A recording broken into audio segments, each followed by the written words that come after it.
आज हमारा लेसन है यूज ऑफ देयर। आप लोग इसको ओपन कर लें और स्लाइड नंबर 2 पर आ जाएं। Use of their. Use of their का इस्तेमाल इंग्लिश में बहुत ही ज़्यादा है। एक ये जो चैप्टर आप पढ़ने जा रहे हैं यूज ऑफ देयर, ये एक बहुत इम्पोर्टेंट चैप्टर है। ये समझ लें कि जितना आप दिस दैट दीज दोस इस्तेमाल करते हैं उससे 50% ज़्यादा यूज ऑफ देयर का इस्तेमाल होता है। अब यूज ऑफ देयर का इस्तेमाल होता कैसे है? देखिए, हर जगह पे इशारा करना मकसूद नहीं होता है हमारा। मिसाल के तौर पे हर जगह पे हम ये नहीं कहते हैं कि ये मोबाइल है, ये चाबी है। कभी कभार हम ये भी बताते हैं कि भाई लाइट है, इसमें तो ना तो ये आया है ना ही वो आया है, इशारा तो किया ही नहीं गया है। तो अब दिस लगाएंगे या दोज लगाएंगे या दैट लगाएंगे या दीज लगाएंगे? कुछ भी नहीं आ सकता।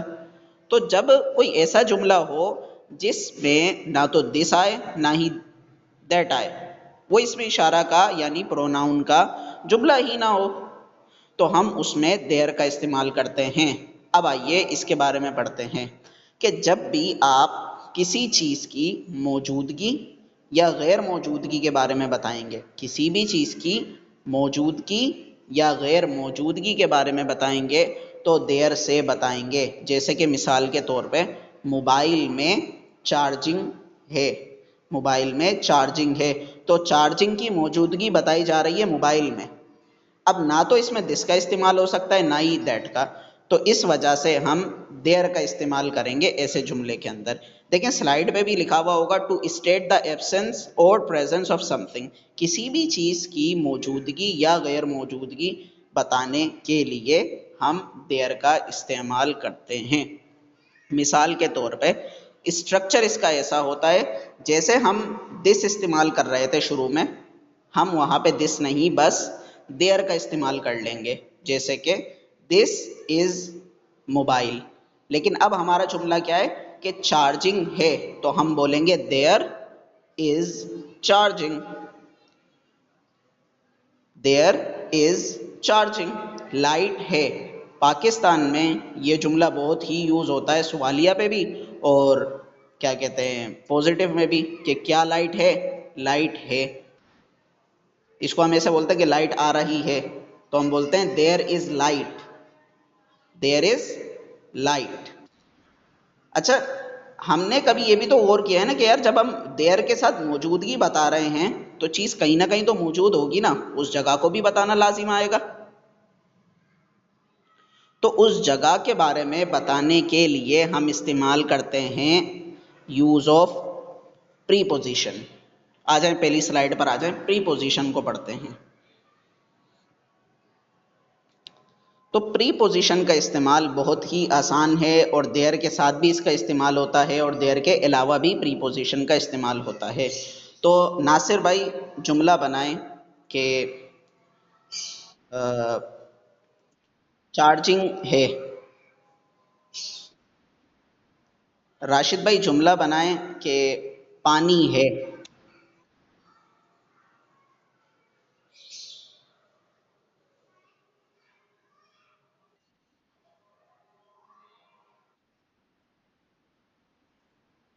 There is water.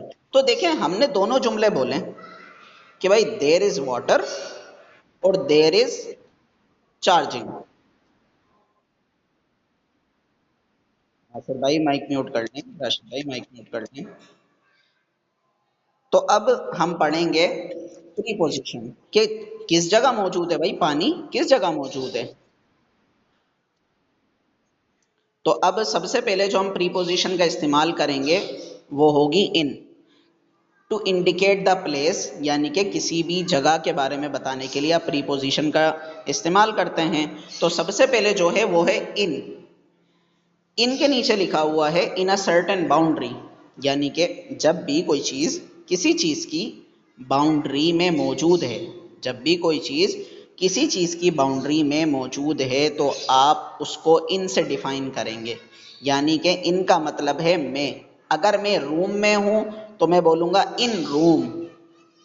अगर गिलास, अगर जो पानी था वो गिलास में है तो हम उसको बोलेंगे इन गिलास। तो वो जो जुमला था कि पानी है गिलास में, तो हम कैसे बोलेंगे? देयर इज वाटर इन गिलास, देयर इज वाटर इन गिलास। इसी तरीके से चार्जिंग है मोबाइल में या मोबाइल में चार्जिंग है, तो हम क्या बोलेंगे?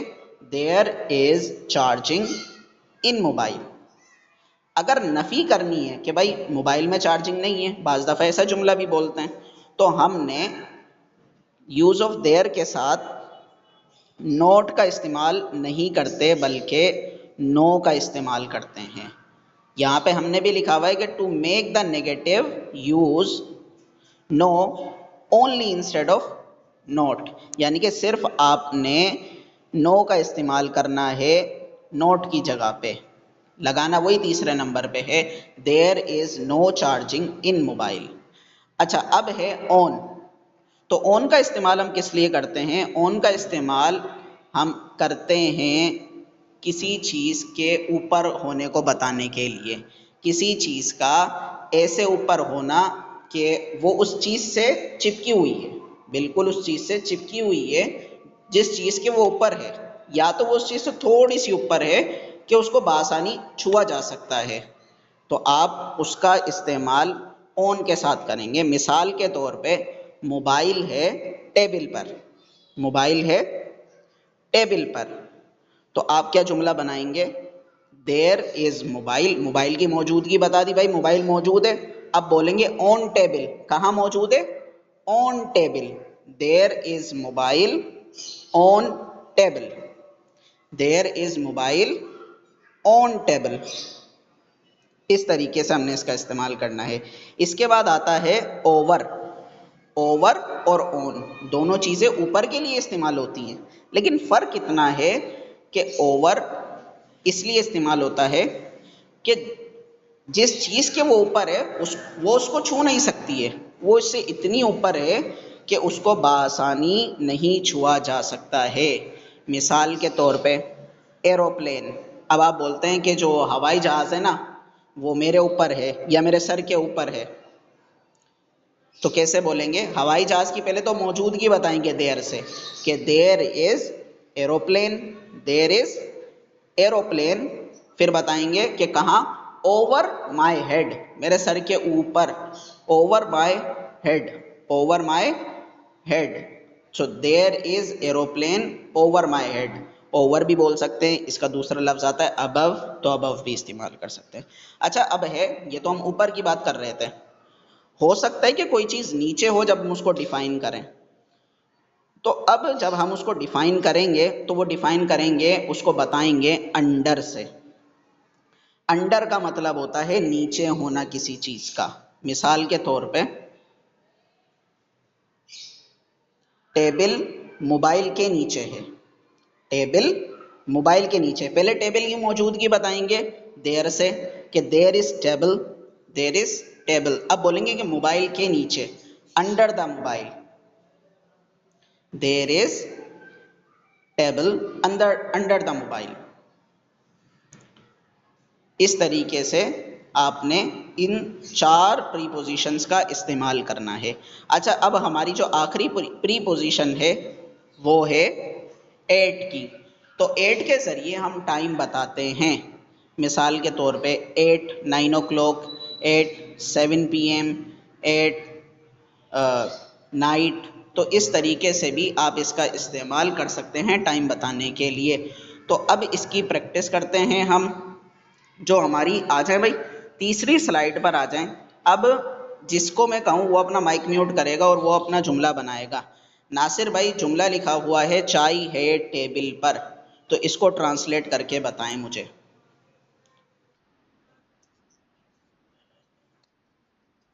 चाय या फिर टी? नासिर भाई, जुमला है, ट्रांसलेट करना है, चाय है टेबल पर, ट्रांसलेट कीजिए। जी, दोबारा। ठीक है। राशिद भाई, दूसरा जुमला आप ट्रांसलेट करेंगे कि पानी है गिलास में।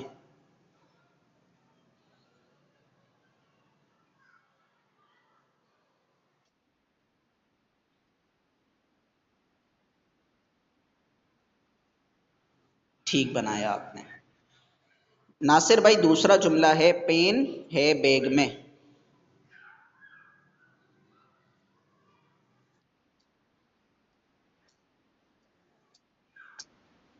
बिल्कुल।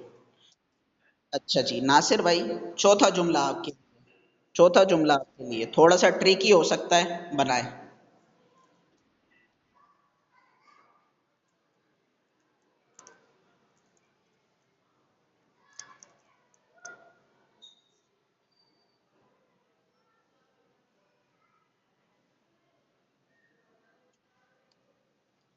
बताएं। राशिद भाई, जुमला बना लें। जी जी, आप ही बताएंगे, बताएं।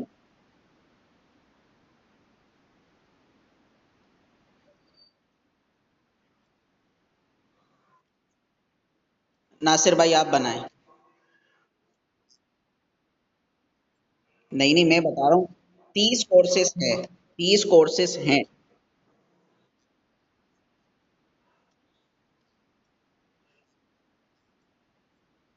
हजरत, इस जो है वो तो हमने पढ़ा था कि वाहिद का हेल्पिंग वर्ब है, लेकिन यहाँ पे तो 30 है।